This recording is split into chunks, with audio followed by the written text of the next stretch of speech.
All right, thanks everyone for your patience as I click madly around the screen. For those of you that don't know me, my name's Winifred Lewis. I'm assuming that someone's going to tell me if the chat starts popping up with error messages. I'm assuming that everyone can hear me. And I'd like to welcome our speakers, Alicia Kennedy and John Cook. John is joining us online and Alicia in the room. Thank you to everyone who made the journey to cyberspace and to the campus. Well done. So before I go further, I'd like to take time to acknowledge country today. The University of Queensland acknowledges the traditional owners and their custodianship of the lands on which we're meeting today. We pay our respects to their ancestors and their descendants who continue cultural and spiritual connections to country. We recognize their valuable contributions to Australian and global society. And to today's topic, protecting the Great Barrier Reef. I will alert you rather that the recording of this is going to be posted online on YouTube later. If you don't wish to be recorded, you can leave your video off and post your comments in the chat. And we welcome your participation with or without that in the discussion period. And the recording of this session, as well as of other sessions in our seminar series, are available at the links given here. And of course, there are other resources made available through the Sign Center. So our seminar series is Political and Environmental Psychology and Social Science. It is our hope to draw together practitioners and interdisciplinary audiences of scholars so that we can try and bring an interdisciplinary lens and a lens that is informed by practice and by science to these important topics. And we welcome people to sign up to our list so you can be alerted to other seminars in this series, which you can do by contacting us. And the link, in fact, is posted here. So thanks very much to our audience. If you're not on our list, please feel free to join. And without any further ado, I'm going to hand over to my co-host. It's my pleasure to welcome Dr. Tracy Schultz, who will introduce our speakers. Thank you so much, Winifred. It's really great to be here. In this age of post-truths, the prevalence of misinformation has reached alarming levels, even extending to our beloved Great Barrier Reef. Consequently, public confusion regarding the true state of the reef has emerged, and this can impede efforts to protect it. So I am super delighted today to introduce our speakers, Dr. Alicia Kennedy and Dr. John Cook, who are both actively currently engaged in combating science misinformation related to the Great Barrier Reef. Dr. Kennedy is a program manager at the Office of the Great Barrier Reef and leads a dedicated team responsible for implementing the Queensland Reef Water Quality Program. This program involves collaborating with farmers, land managers, communities, industry groups, all with the focus of establishing sustainable farming practices all along our reef catchment areas. I'm also pleased to welcome Dr. John Cook, an esteemed UQ alumni. John is a Senior Research Fellow at the Melbourne Centre for Behaviour Change, located at the University of Melbourne. His research focuses on leveraging critical thinking to counter misinformation. In addition to his current work with the Office of the Great Barrier Reef, Dr. Cook collaborates with well-known organisations such as Facebook, NASA and UNICEF to develop evidence-based strategies for combating misinformation. Alicia and John will share with us the challenges of effectively communicating complex scientific concepts to a broad audience, and most importantly, strategies for identifying how we can counter false information using Dr. Cook's 4D framework. Can I welcome Alicia?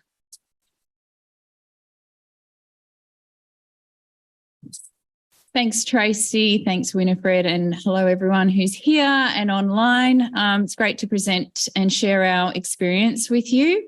I'd like to start by acknowledging and paying my respects to the traditional owners and custodians of all the land and sea country of the Great Barrier Reef, on which myself and a great number of land managers, scientists, colleagues and communities work very hard to protect, and I pay my respects and acknowledge the continuing connection of First Nations people who cared for the land and sea country for tens of thousands of years.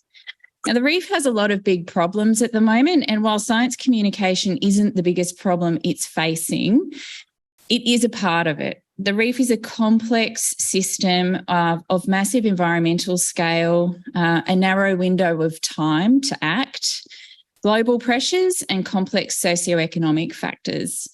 A big part of the solution to protecting the Great Barrier Reef, to the range of pressures that are on it, which I will introduce to you, is a part of that is human behaviour change. My background is an environmental engineer and scientist. I couldn't stay out of the social science and behaviour science space because if we really want to affect change, these are the people we have to work with. So to drive this change, we also need to be able to communicate the science and build a public trust in the work that we're trying to do. And that's what I'm going to speak with you about today. And John will further elaborate on how we do that.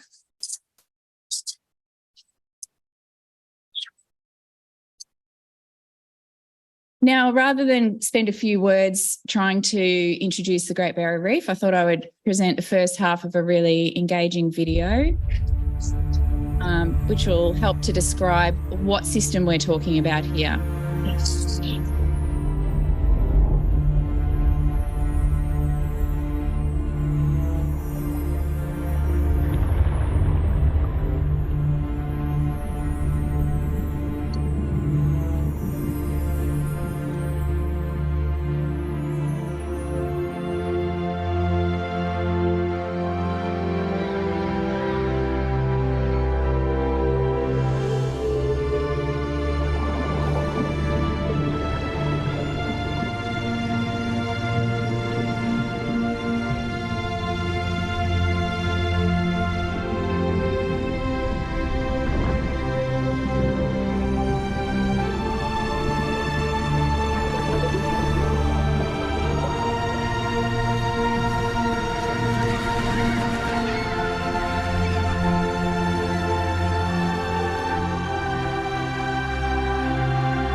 Sorry to cut off that beautiful video.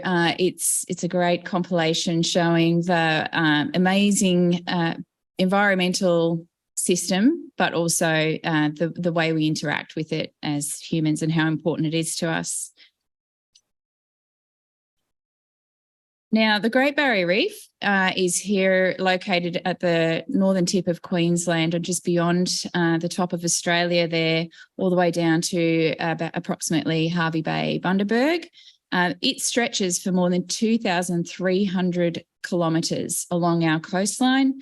It attracts global visitors year round and it's worth $6 billion to the Australian economy from tourism. You can see there that some of the statistics: 3,000 coral reefs, 600 continental islands, 1,625 types of fish, 133 varieties of sharks and rays, 600 types of soft and hard corals. The list goes on: jellyfish, mollusks. It's a complex, biodiverse system, and more than 30 species of marine mammals such as whales, dugongs, and dolphins also depend upon the health of this reef. Now, the reef is in trouble. It's under pressure from multiple threats, and the greatest threat to the reef is climate change. Over the past 2 decades, the reef has experienced several mass coral bleaching events, and bleaching occurs when the corals are stressed, in this case from overheating. And the other main threats are poor water quality from land-based runoff, which affects the reef's ability to recover from bleaching. There are impacts from coastal development and direct human use impacts from fishing and bycatch. Now, the Queensland and Australian government, we work together to undertake research and implement the best available science to reduce land-based pollution, to improve reef water quality, which is the science I'll be talking about today. This helps to enhance the reef's resilience to climate pressures while we work on that issue at the same time. Now, The image on the left shows you land use and cover in 1800, the 1800s, before European colonisation. You can see it was heavily forested, heavily covered. Land cover in 2011 is in the middle there, and it's been in the forestation and the green cover has been greatly reduced. And you can see on the right slide there the type of land use, and the key's a bit small, but the brown area is grazing and cropping land. So most of the catchment of the Great Barrier Reef, I think it's up to 95% of the land use change has been for grazing, clearing land, for growing food and agriculture, food and fibre that we all depend upon and use. So it's a conflict of land use, our own needs, and the protection of the environment. Excess nutrients and fine sediments and pesticides from agricultural runoff and other industries pose the biggest threat to reef water quality. Sediment smothers corals, reduces the amount of light that can reach seagrasses and plants, which affects their growth and survival. It then impacts the survival of the other species that depend on them for food and shelter. And excess nutrients may also be linked to outbreaks of the crown of thorns starfish.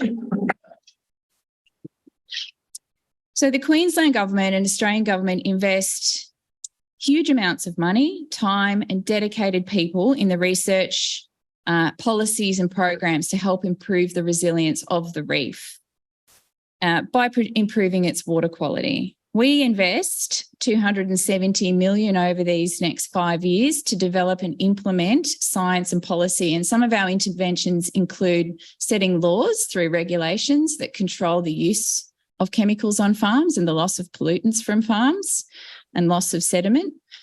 We fund support programs to help farmers undertake change, and we implement behavioural science to support behaviour change.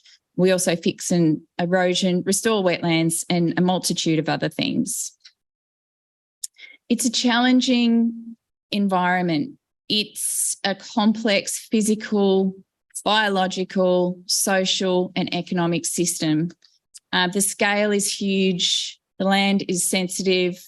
Landholders depend on the landscape and the environment for their livelihoods. Communities depend upon it. Pollutants are invisible in many cases, and we have an extraordinary range of land types, climate issues, and farm practices going on. Decades of scientific research has been underway to better understand this system so that we can make the right decisions to help to support and improve and protect the reef from these threats. I have another video to show you, which gives you a summary of some of the things we do. The Great Barrier Reef is still great, but it's facing some challenges that we need to deal with. But that's really important. The reef is still here, we can still save it. Rain Island is really the jewel in the crown for the Great Barrier Reef. As an island, it has the biggest concentration of breeding green turtles in the world. I feel very privileged to be able to be contributing to the conservation of such an amazing place, especially one that showcases a lot of natural beauty, natural values of the Great Barrier Reef and the islands. I'm a firm believer that we can have a healthy reef and productive agriculture. So this project is about being able to prove it, and that's really important to me. The team spent some time with the farmers. They teach them how to sample the water quality. It's amazing to see how that tangible evidence, that real information, they've physically taken the sample and they've seen the data that comes back from their sample resonates with them. Everybody's putting in a really great effort to, maintain production, improve yields and be environmentally aware and look after what we've got with the Great Barrier Reef. We've always gone to the reef because it is a natural wonder and it's just beautiful, and I want it to be there for my grandchildren, for their kids to enjoy. The solutions here involve the entire community, all the way from the catchments to the reef, right here. It's going to take everyone.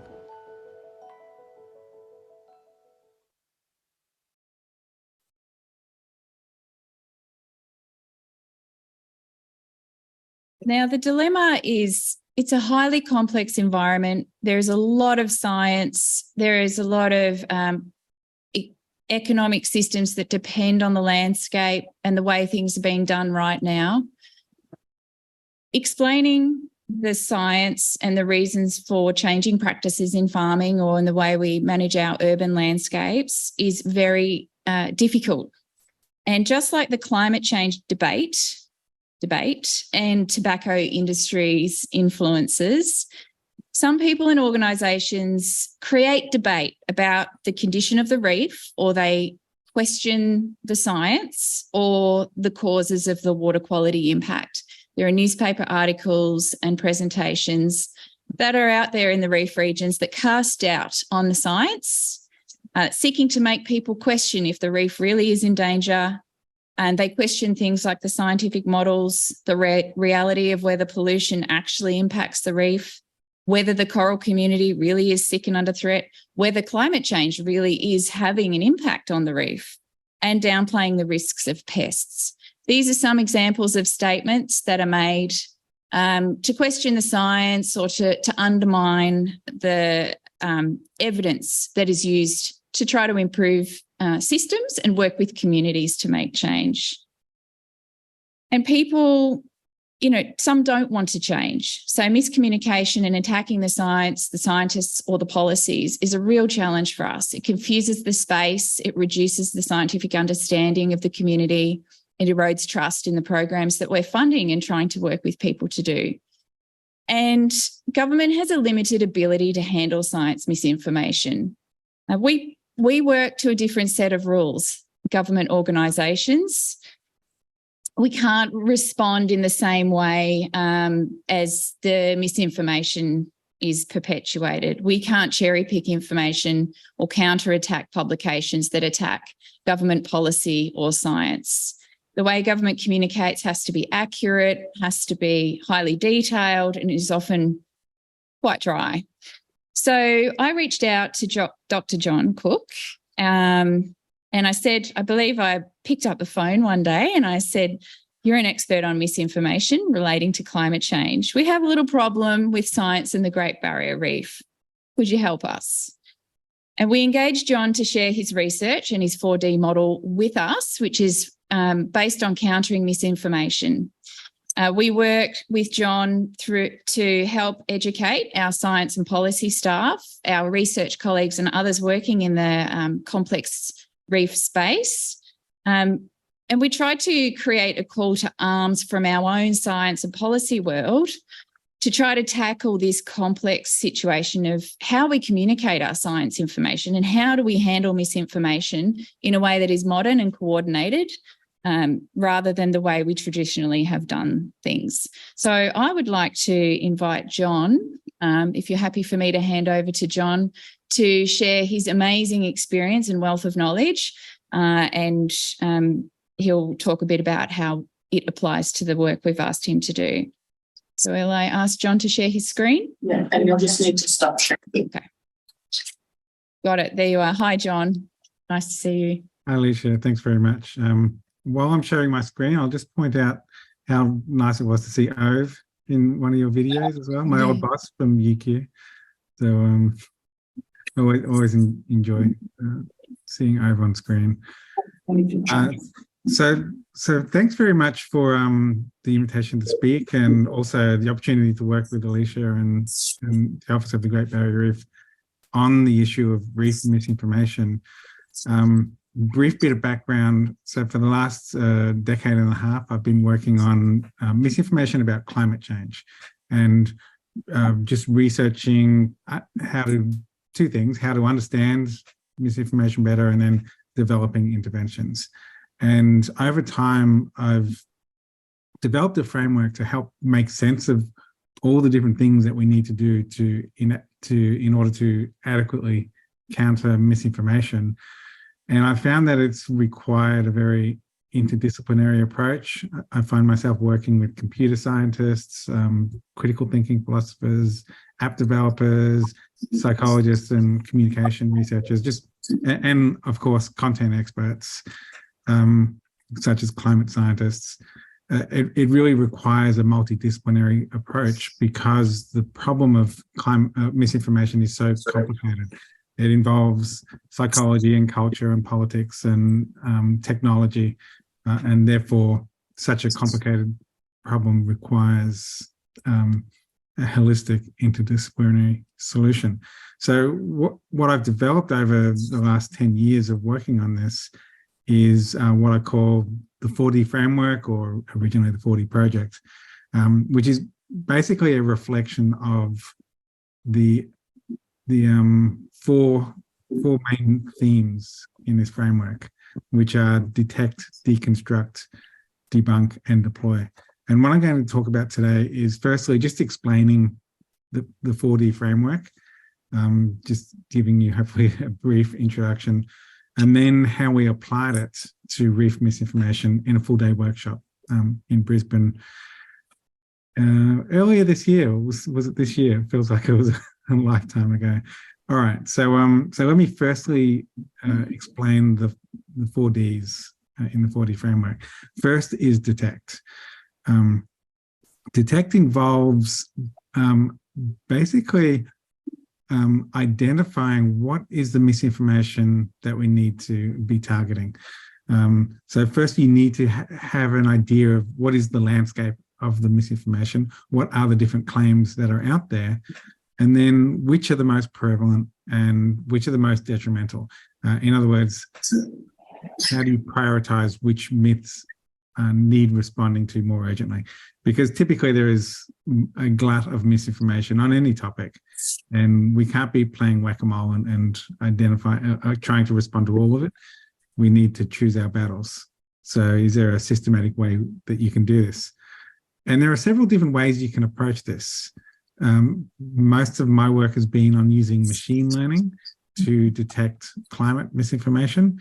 So we've developed a taxonomy of different climate change myths, and then trained a machine learning model to be able to detect and then categorize different myths about climate change.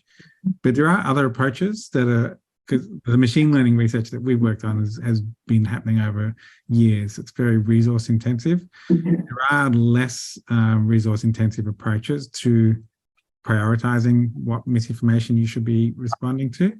One is public surveys, measuring what are the misconceptions that people are holding.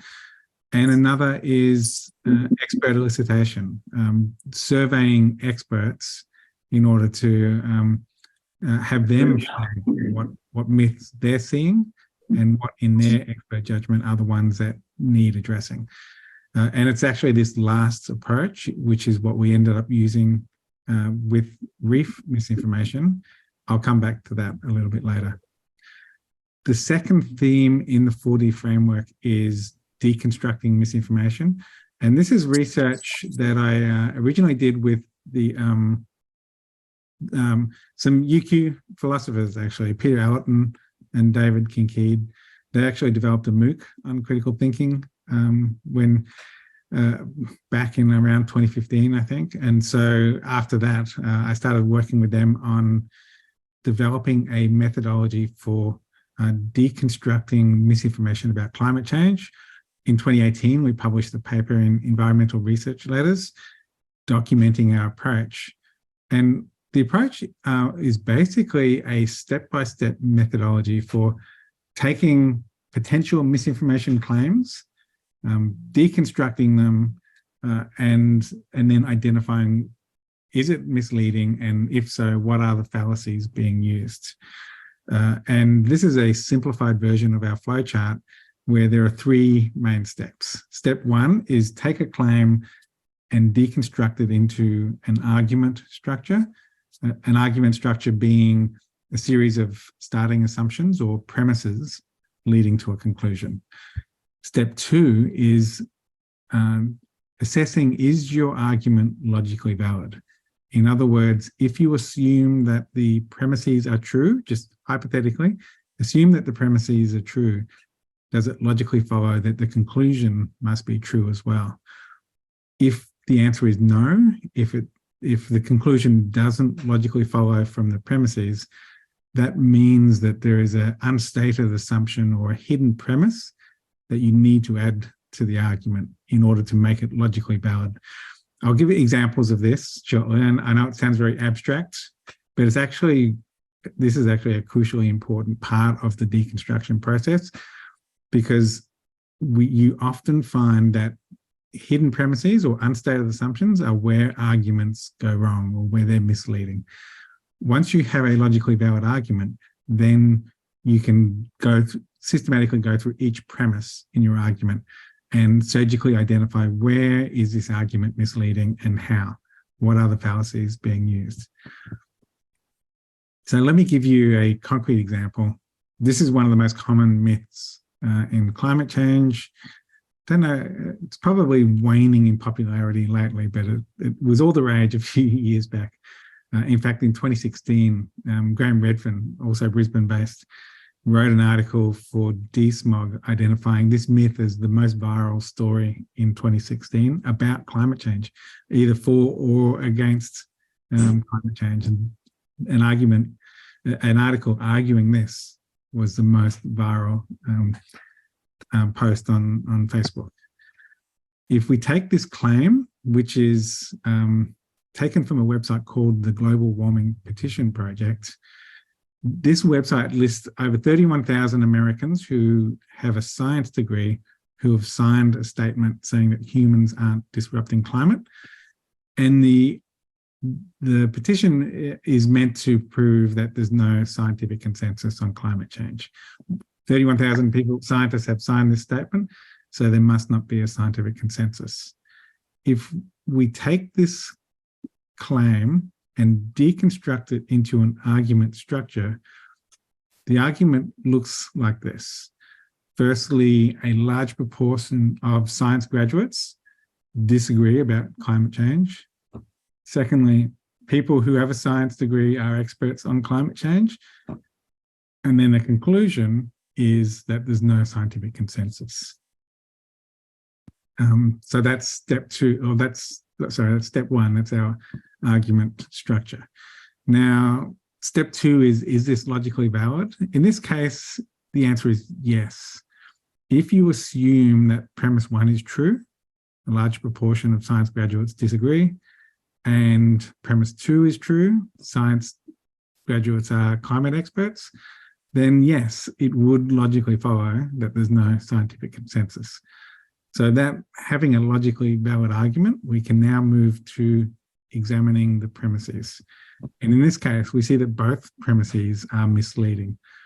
The first premise is misleading because 31,000 sounds like a lot of people, but it's actually a tiny fraction of the total number of Americans with a science degree.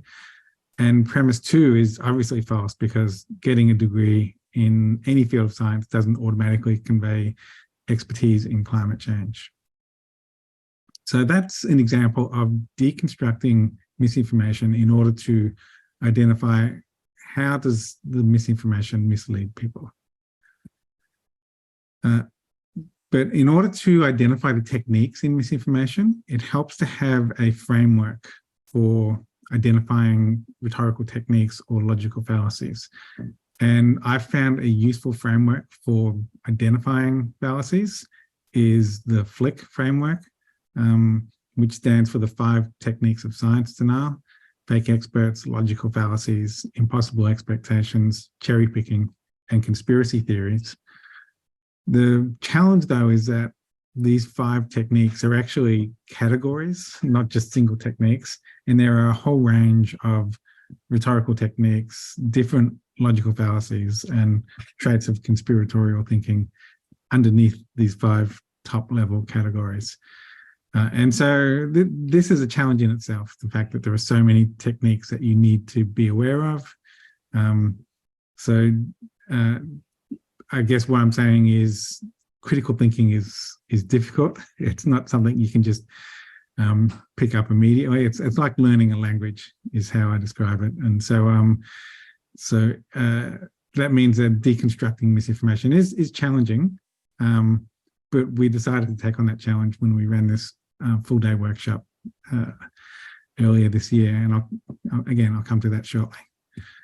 The third theme in the 4D framework is debunking misinformation. Once you've identified the fallacies in misinformation, the next step is to write corrections, whether they're debunking like fact checks or pre-bunking inoculations. There's lots of different ways of doing it, but ultimately it's about writing corrections that explain how the misinformation is wrong. And in 2020, I, with a number of leading misinformation researchers, about 24 of us, wrote the Debunking Handbook, which is a summary of the psychological research into debunking best practices. So the goal with this handbook was to take this vast body of psychological research and boil it down to best practice recommendations for communication practitioners. And I'll summarize kind of the key lessons from the Debunking Handbook. The first principle from it is that when you're debunking misinformation, what you want to do is not just explain how the misinformation is wrong, you want to replace it with facts. And not just any facts, but facts that actually dislodge the misinformation in people's mental models of how the world works. For example, if you were trying to debunk a causal myth, for example, the sun is causing global warming, it's not enough to just explain, well, no, the sun can't be causing global warming because of evidence A or evidence B. You also need to explain what is causing global warming. Because if you take away their belief that the sun is causing global warming, but you leave a gap in their mental model, that myth will come back and continue to influence people. You have to take the myth out, and then you have to replace it with, in this case, the actual cause, which is greenhouse gases from the burning of fossil fuels predominantly. And I'll just be very quick on this, but we found that a very useful framework for not just communicating facts, but communicating them in sticky, engaging, memorable ways is the SUCCESS acronym. And I recommend the book Made to Stick, where they recommend that the more of these boxes you can tick, the stickier your messages will be. Communicating your science simply, taking readers by surprise often makes it stickier, more memorable and more viral. Being credible, trying to take your abstract science and make it concrete. Emotional responses makes messages more memorable and likely to be shared. That's a bit of a challenge if we're communicating science, but there are ways to do this. And lastly, people remember information in the form of a story. So communicating your science in the form of a story makes it, well, A, easier to tell, but also easier for people to remember and then repeat to other people. And that's difficult. Communicating the science in sticky ways is hard, but it's also not enough. It's only part of the job. We have to communicate the facts that dislodge our myth, but then we need to explain how the myth distorts the facts. And this here is the recommended structure for a debunking. Lead with the facts. You do have to mention the myth. You have to activate it in people's minds in order for them to tag it as false. But having introduced these conflicting pieces of information, fact and myth, then you have to help people resolve the conflict between fact and myth. And the way you do that is by explaining how the misinformation distorts the facts. What is the fallacy or the rhetorical technique? And lastly, ideally, you want to you want your debunking to have a factual wrapper. Lead with the facts, end with the facts. That's the thing that you want people to take away from your debunking. But again, because we need to explain the fallacies of misinformation, having a framework like the Flick framework is a useful taxonomy for identifying the fallacies. Now, one other thing I wanted to briefly talk about on the debunking topic was once you identified fallacies in misinformation, how do you explain it to people in ways that are engaging and concrete? And there are different ways you can do this. There's no one approach. But one thing that we've been working on and experimenting with is using logic analogies, or the critical thinking philosophers call it parallel argumentation. Take the logical flaw in some original misinformation and transplant that logic or flawed logic into an analogous situation. Usually the more absurd or extreme, the clearer the logical flaw is. So here you can see a climate myth that climate is changing because climate has always been changing. In other words, what's happening now must be natural because it's been natural in the past. And taking that exact same logic and applying it to an absurd situation. We found that taking real world misinformation and then applying that logic to absurd situations is quite an engaging way to explain myths. And we've even ran experiments where we've tested either a non-humorous critical thinking approach versus a humorous approach using these logic analogies and humor. And I'm actually getting behind time, so I'll be very quick, but we found that the humorous approach actually was effective because it attracted more attention. And this greater attention was the mediator or the pathway through which we were able to reduce misperceptions. Also, humorous approaches were more likely to be shared, more likely to go viral. So this is not the only approach, but we're quite interested in it because of the benefits of logic analogies. Lastly, I will talk about the fourth theme in the 4D framework, which is deploy. That's about taking the first three themes and then putting it into practice and developing public engagement strategies. And this can be done in multiple ways, and we have done multiple approaches to deploying our debunkings. I'll just give you one example. I've been working with Facebook to debunk climate misinformation. And here's an example of a debunking that we posted on Facebook's Climate Information Center, which is just a couple of paragraphs. It's very short, but it still adheres to the fact, myth, fallacy, fact structure. So it's taking that fact, myth, fallacy structure might seem rigid, but it's very adaptable and flexible and can be applied in lots of different ways. We've used it in Facebook posts, videos, book chapters, infographics, lots of different formats. So now I wanted to talk about the how we've taken the 4D framework and applied it in a workshop which was run, I think it was in January this year. And I have to give a lot of credit to both Alicia, who started organising it, and then Rachel, who helped finish it off and organised the whole workshop in very short time. So they did an amazing job there. It was run in Brisbane, but also there were participants who zoomed into all day from Canberra and North Queensland. And the workshop was about trying to go through this 4D framework, but applying it to misinformation about the reef, whether it was science misinformation or policy misinformation. And we divided the day into these 4 sessions: detect, deconstruct, debunk, and deploy.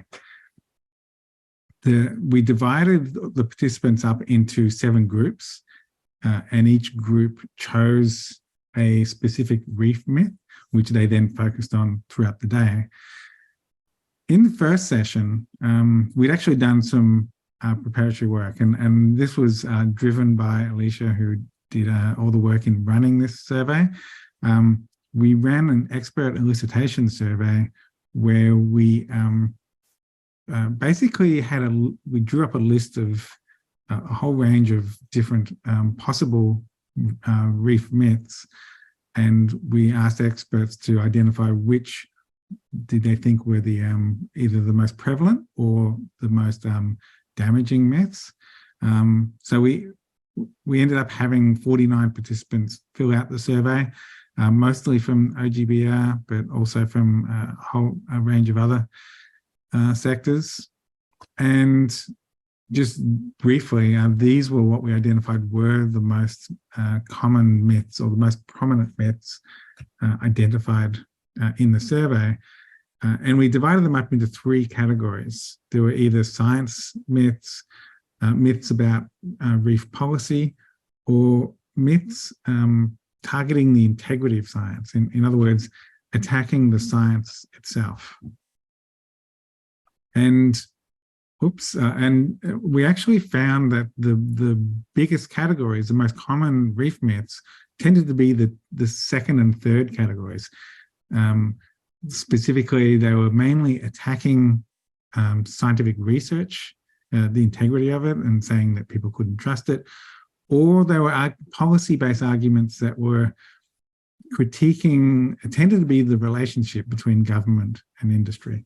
So we, having come into the workshop with this survey results, we had basically a list of here are the most common myths, and then our 7 groups of participants chose which myths that they were most interested in, depending on the expertise of the people in each group.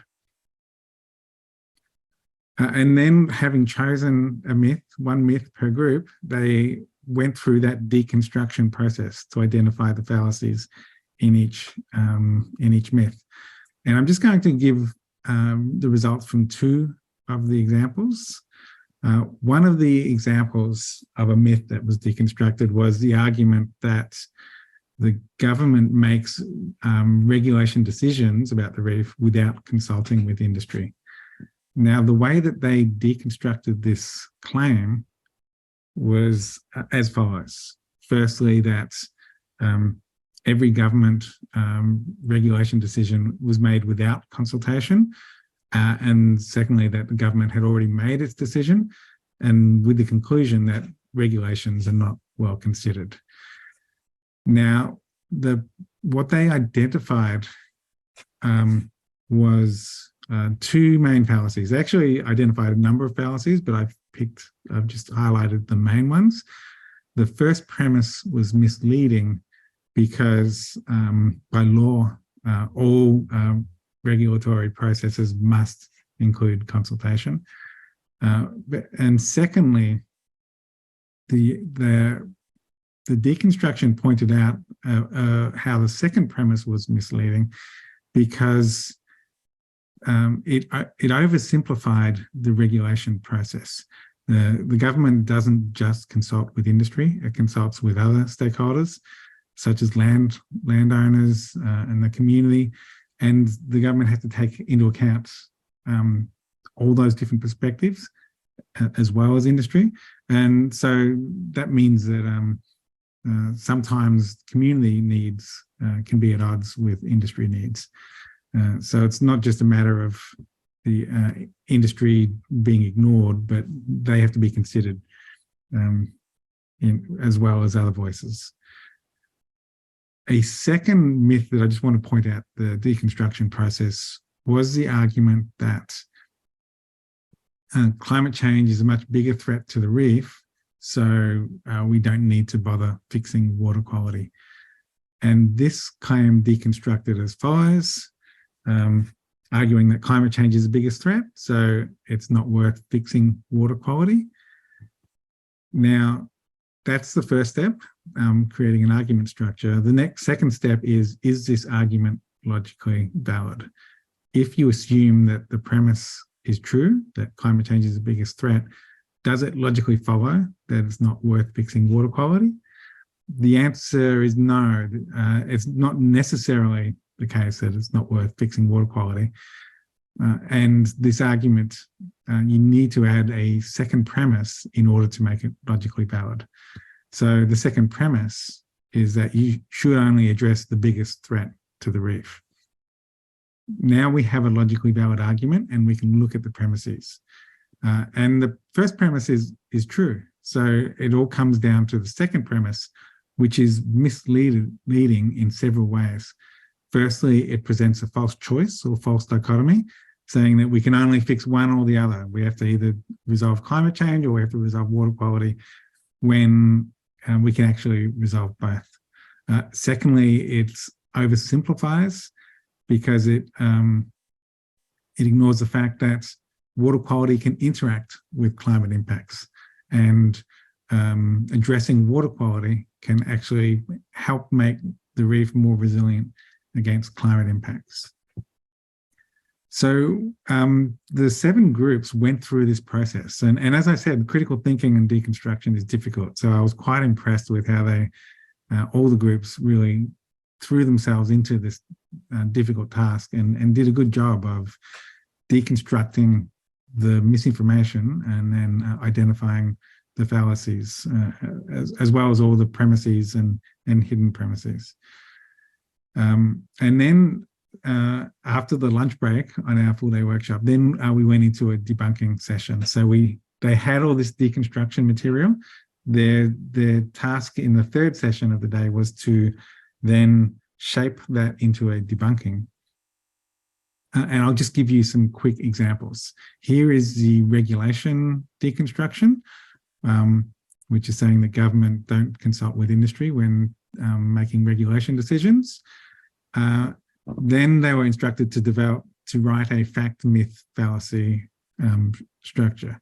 So what they did in terms of the fact was to say that that government consults with both industry and the community, and consultation is a crucial part of regulatory decisions. And there are multiple fallacies, but they focused on the oversimplification one, which showed that you need to consider all voices, not just one voice when consulting.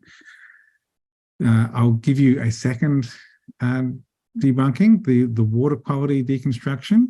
When they turned that into a fact, myth, fallacy debunking, it looked like this, which was that that both climate change and water quality need to be addressed. So saying that we should only fix one or the other is a false choice, and that improving water quality can improve resilience to climate impacts. Lastly, they were also instructed to come up with logic analyses, just brainstorm different logic analogies. And so I'll give you a couple, just 2 actually. Firstly, the false choice between climate change and water quality. The logic analogy was the same as arguing that you shouldn't fix your grandma's broken hip since she has high cholesterol, saying that just because there's 2 different problems means we can only focus on one rather than trying to solve both problems. As for the consultation myth, where it was oversimplifying, one analogy they came up with was that some drivers might want an unlimited speed limit, but it's not just those drivers that we have to consider. We have to consider other things like the rest of the population not getting killed by speeders. So again, this was just experimenting with different analogies and thinking through what are possible ways that you might explain this fallacy if you were responding to this misinformation. I'll finish with a couple of possible steps following this workshop. Overall, it was an interesting experiment to see whether the 4D framework would work. It was developed in response to climate misinformation, to see whether it would work applied to a different topic, reef misinformation, although there is some overlaps. And overall, I thought that the process was successful. It was the participants did a really good job in deconstructing and writing debunkings. And what they created was content which could lay the foundation for future work. That future work could include public surveys to more accurately measure what are the misconceptions and give us a better read on what misconceptions or myths we would need to prioritize. We only deconstructed 7 myths amongst the several dozen in our survey. So further work in building a more comprehensive resource would be really useful. Debunking, I think that my background is communication and psychology, so I'm always keen on experimentation that tests the efficacy of debunking interventions. And there are different approaches you could take to how to actually debunk. And lastly, the final session of our workshop, the participants brainstormed lots of different ways you could deploy this kind of content through public engagement and going through all those ideas and actually designing concrete strategies and actually putting this into practice is obviously the logical endpoint of all this work. So I might stop there. I think that's all I had. My email's there if anyone wants to follow up and ask me any questions. But for now, I will hand it back to Alicia.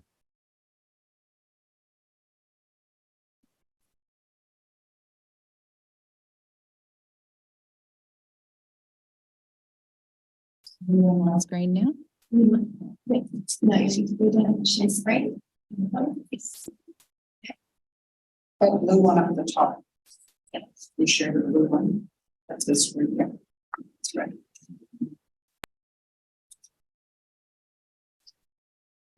Okay. Yeah.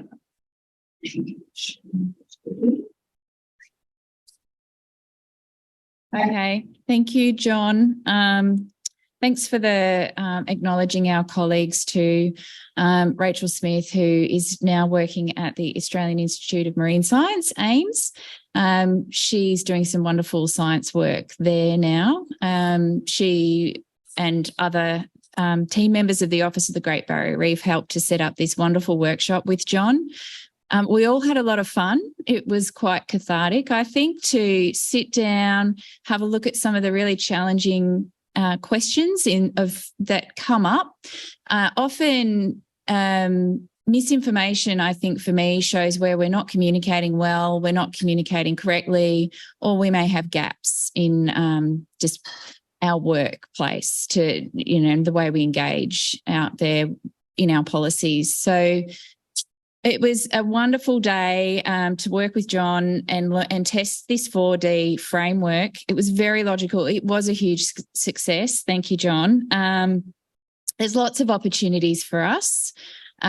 We are looking to share our learnings from this application from climate science to Great Barrier Reef science and communication more broadly with our colleagues. As John mentioned, we had people from the Australian government dialing in from Canberra, teams up in northern Queensland. It crossed Australian government, Queensland government, policy and science experts, as well as some of our other organisations such as AIMS and some of the researchers in universities joined in as well to try to collaborate on a shared way of moving forward with the way we communicate our information.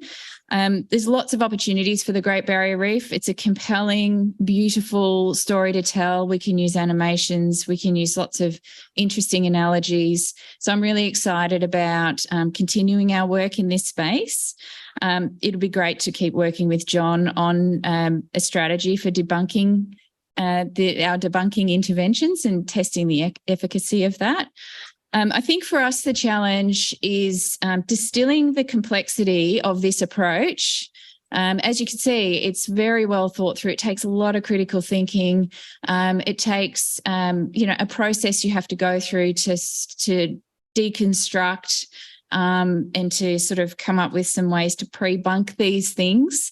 So distilling the complexity of this method into a tangible approach to work with our government colleagues, our communications experts in government, our senior leaders. I think that's our next step and is a big challenge for us to take this as an opportunity to go forward and think about the way we do things, maybe using the Great Barrier Reef as an example or a test case.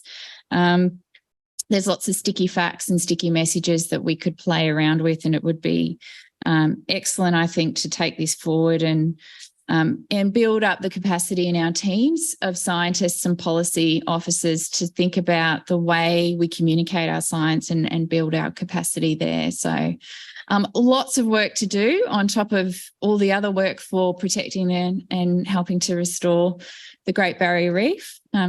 That's where I want to leave it for now and just say thank you for having us.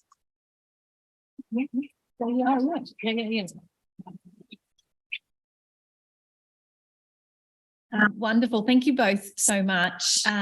Before I open up to the audience, and both here in person and online, some questions, I just want to recognise what I believe is, a really unique project and a really special project.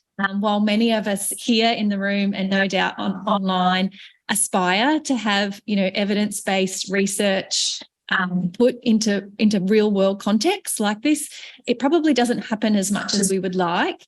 And I'm really keen to use this opportunity while the two of you are here just to share any reflections that you've got in terms of, your experience with this project and any, challenges or insights or recommendations about how we can better advance academic knowledge through testing evidence-based frameworks like you've done in real world settings. So I might get you to reflect on that first, John, and then I'll hand over to Alicia. Reflect on some of the challenges in doing this. Yeah, so OGBR were the guinea pigs it's the first time I've taken the 4D framework and tried to do it in real time, basically. And we had no idea whether it would actually work or not. Like I've run 1 hour critical thinking workshops many times, and it's hit and miss because you're just introducing people to this approach for the first time, and it's something that not many people do. So but we kind of had that full day, so like we had a chance to sink them into the approach and the way of thinking, and use lots of examples. Like I used a lot of climate examples before leading them into working in small groups to deconstruct themselves. So yeah, I'm really happy with the experiment, and because it's a critical thinking approach, it should be generalizable, and we confirmed that it was. That said, it's still a lot of work. Like we spent a whole day and we've got 7 debunkings, so like a whole room full of people, to really develop this into a resource that would be useful for practitioners and communicators. It needs to be more comprehensive, and it would be quite resource intensive to do that. So it's just a matter of finding, I think, the will and the resources to do that. Wonderful. Alicia, what about you? What sort of advice do you have to all academics here and online in terms of, our goals of having research reach, those the practitioners like you who actually have the coalface and dealing with this? It's a great question. I think for me, sitting in the government space where we had a need and I saw an opportunity, I think finding those two, getting that connection with someone is the biggest success factor. Obviously, I'd known about John's work. His work is quite well, published, not just in, traditional scientific literature. It had a presence on the internet that I had seen. I think it had a really engaging way of engaging us policy officers. John didn't present, the work that he's done ahead of this 4D framework, but there's a lot of cartoon style engagement approaches to dealing with misinformation. So I think to John's credit, the success of him making his work understandable to a range of potential end users was a big, I think the success factor for me to go, I know this person, I know what he's done, I'm just going to pick up the phone and give him a call. And the fact that he answered the call and said, I might have got you at a good time, and thought, that's an interesting problem and would like to work together on that. And it has taken, we've had to work together outside of our normal workload, so things move slowly at times, and we had COVID in the middle of working on this. So I think the other challenge is that getting the internal buy-in. For me as a practitioner, we need to really be able to sell the research application and to get that internal buy-in from someone to come in and test it for us at our end, the mission to be able to try something. is also a barrier that I think researchers will need to overcome. It does depend on those relationships, I think, between like John and I both, wanting to do this and then being able to kind of more broadly work on it. And to John's point, that it is a huge amount of work to take research and then apply it in a this kind of world context, because it hasn't been done before. So there's a lot of pulling together the information and a lot of like just doing more research to sort of create the test that was done. For example, pulling together all the myths and doing the survey, and I think allowing the time in schedules to be able to do that is if you're delivering your research to an organisation, you'd need to be cognizant of that, I think, which you'd all know as researchers. You do a lot of your passion work outside of other business hours. So I think those were some of the key learnings in this process.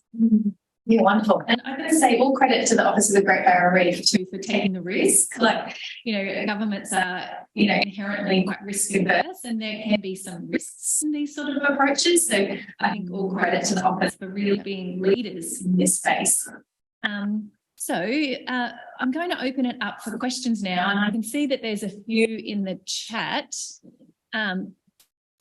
John, can you see those questions there? I think The first one is from Christopher.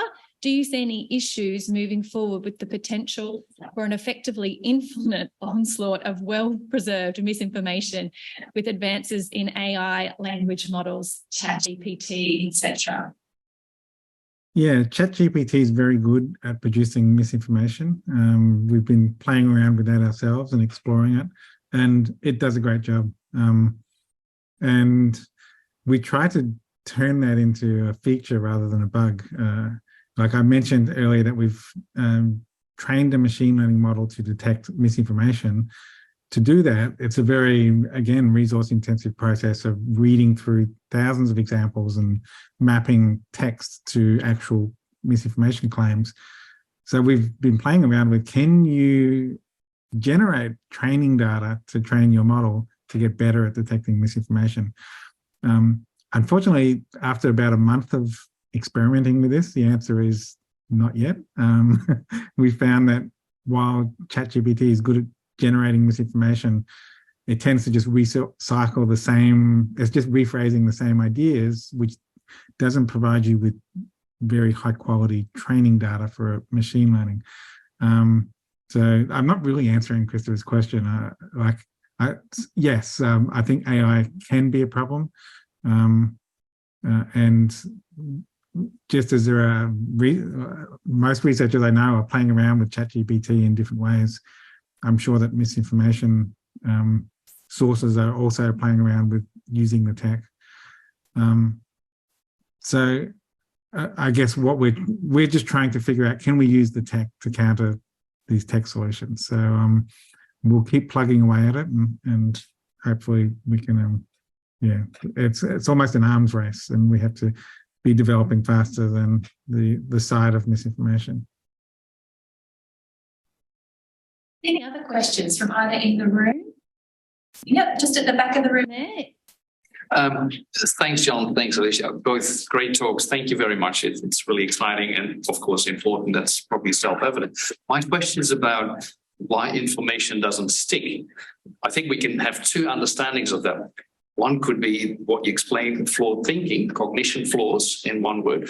The other one, I think, that you haven't addressed is identity incongruence, where the information comes from a source that is not trusted or doesn't align with your identity.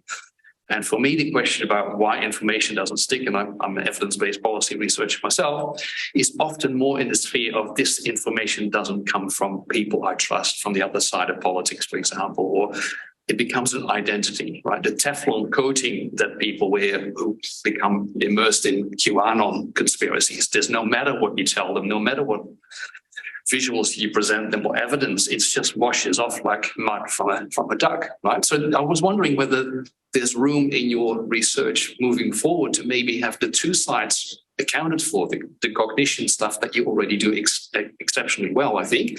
Is there also room for a second wheel on the bicycle so that it rides even better in terms of the social identity stuff, right? You heard that question okay, John? Yes. Yeah, it was a really great question. Definitely yes. Like, I focused on the cognition aspect today, but certainly that social aspect or ideological aspect can also be a factor, can be crucially important. So ideally, if there's the opportunity to test different messages and different framings in ways that can try to address or alleviate either social or ideological barriers, then I think it's definitely worthwhile testing that and coming up with the most effective solution, recognizing that there's not just one audience, but you have different audiences, and you'll often need different messengers or different messages depending on who your target audience is and what your goal is. But I'll also point out that one aspect of the logic-based approach that I've been talking about, where you identify the techniques used to mislead, is a potential way to sidestep some of those cultural barriers or social barriers, because I've found and others have found in their research that regardless of where people stand on political spectrums or ideological spectrums, everyone is averse to being misled. So if you can explain in general terms the techniques used to mislead, that can neutralize misinformation even across topics. I found that explaining the fake expert strategy used in the global warming petition project, one of the first experiments I ran in my PhD, debunked that technique used in tobacco misinformation without even explaining or mentioning the global warming petition project. But then I found that it neutralized the petition project when I showed it to people, whether they were conservative or liberal.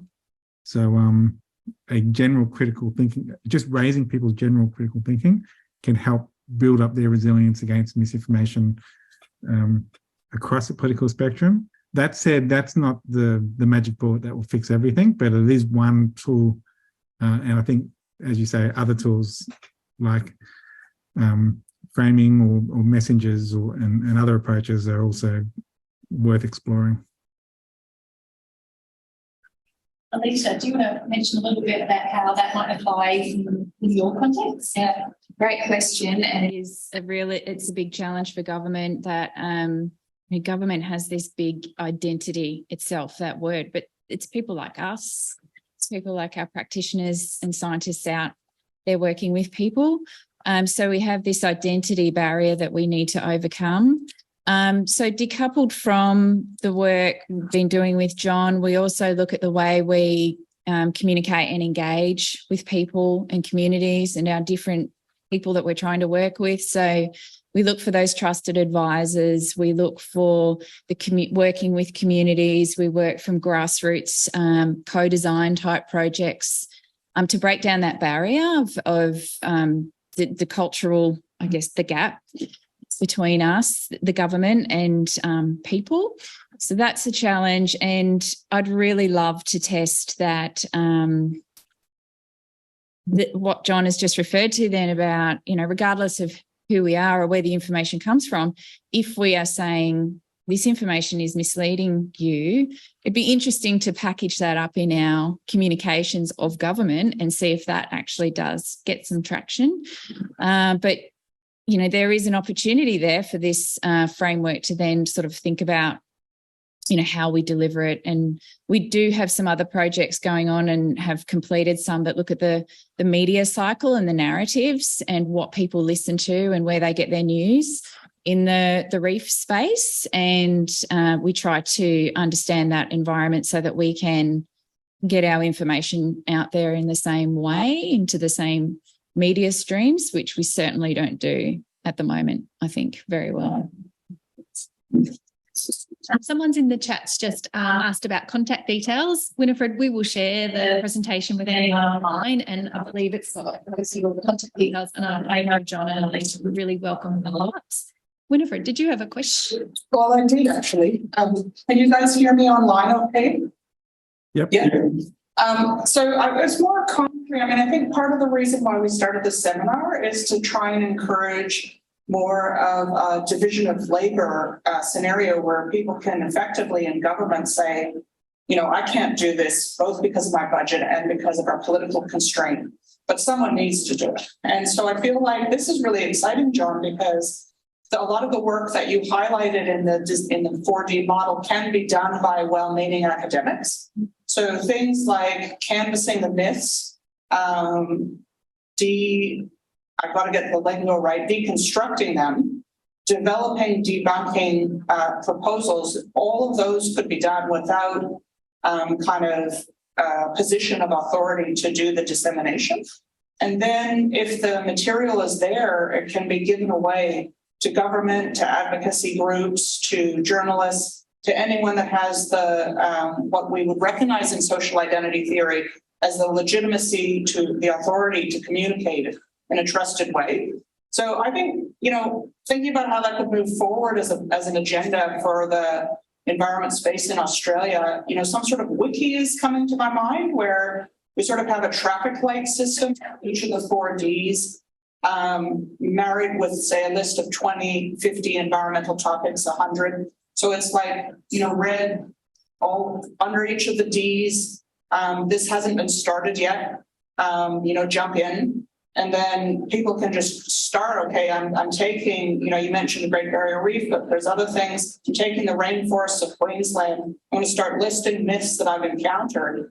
And I can imagine a lot of frustrated and angry environmentalists all around the country that would generate those myths. As you say, it's cathartic. And then, you know, maybe that goes to yellow because someone needs to check it. Check the myths are legit, otherwise you're trolled. And then other people can be like, aha, I'm going to deconstruct these myths now because I love logic. I'm going to leave that to someone else personally, right? But then I could do the third one, debunking. I love that one. That was really fun. So I think if you can set up such a wiki, John, or get some computer scientists, this seems like a really scalable idea. Yeah, it sounds like you're trying to create a lot of work for me there. If not you, do you think Sunrise could do it, or some other, you know, environmentally minded person that could be convinced that this is an opportunity to just broker crowdsourcing these solutions? So rather than having it be assigned to a particular person, just letting anyone jump in. And of course, that would involve, as I say, a need to monitor, you know, maybe there's a vetting process, but I feel like there's a real opportunity here to just jump ahead with this approach. Yeah, it sounds amazing, like to put together some kind of wiki ecosystem. It's kind of the next step from the workshop. Like the workshop was an experiment, and I think it worked on a small scale. So now it's about how do you scale that up? Because I don't think it's feasible to just keep having full-day workshops all the time. Right. And there's no reason why policymakers should spend their time doing the logical analysis. You know, no offense to policymakers, but are they really logical? I mean, who would think that way? No. So, and that's an important distinction too, is like in fact, I think Han asked the difference between deconstruct and debunk. Deconstruct is this laborious process of identifying the fallacies, and it was really interesting developing the deconstruct approach with Peter and David, the philosophers, because their goal with developing this methodology was this is how everyone should think in everyday situations. And I was like, well, I mean, if everyone in the world was able to do a philosophy degree at UQ, then that would be great, yes.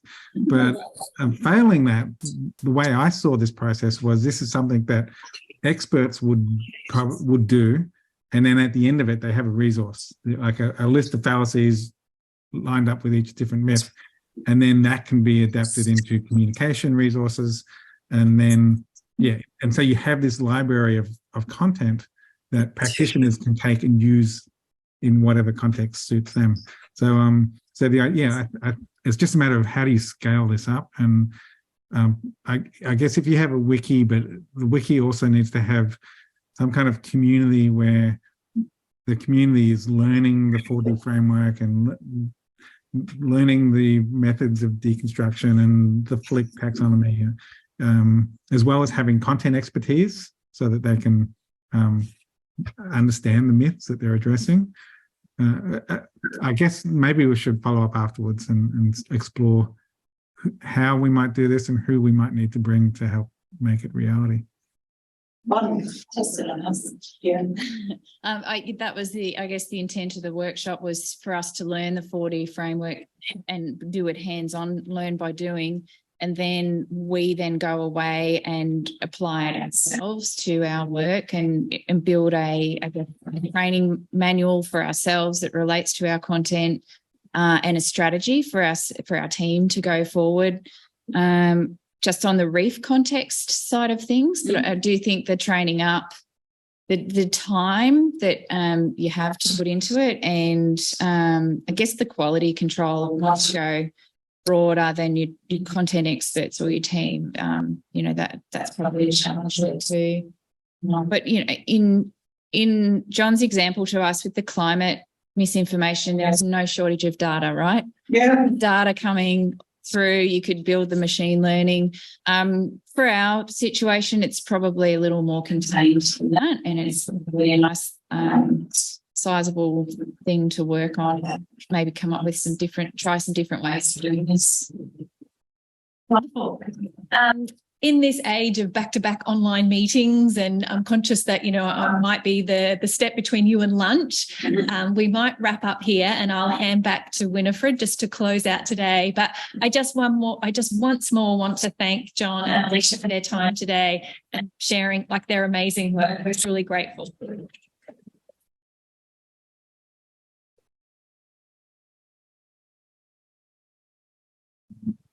Thank you to Tracy. I'd like to thank Tracy for brokering this workshop. It is part of our PEPSS seminar vision that we will be a distributed network where people will host the events. And so Tracy and the team, putting this together, I think everyone can see how successful and amazing it is. We do have a couple of other events later this year hosted by ANU in Melbourne that are going to come up, which you'll learn about through our e-list. But I really want to say we're also really open to anyone hosting an event like this, as long as it has these two aspects of trying to combine interdisciplinary perspectives or the perspectives of scientists and practitioners, which we just think is going to be so vital, so that we can build a community where we can learn across topics, these amazing and important skills and techniques.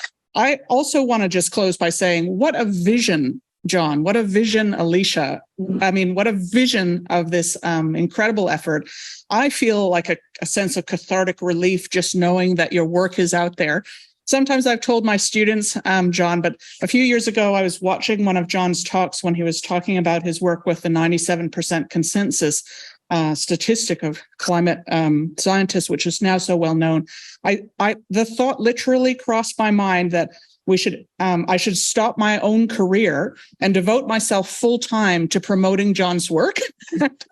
I'm having a similar vibe now, although I do love my own job. So I just salute you, Alicia. What a wonderful vision. I really think this can pay off for the reef and pay off in many areas where misinformation has not been effectively combated. And I think that developing these skills culturally for our organizations, for the areas where truth is actually really important, is going to be a defense against the tsunami of misinformation that will shortly be coming our way. So yes, I just wanted to say all that and to invite everyone to applaud again. And then I'll say, see you guys next time, right?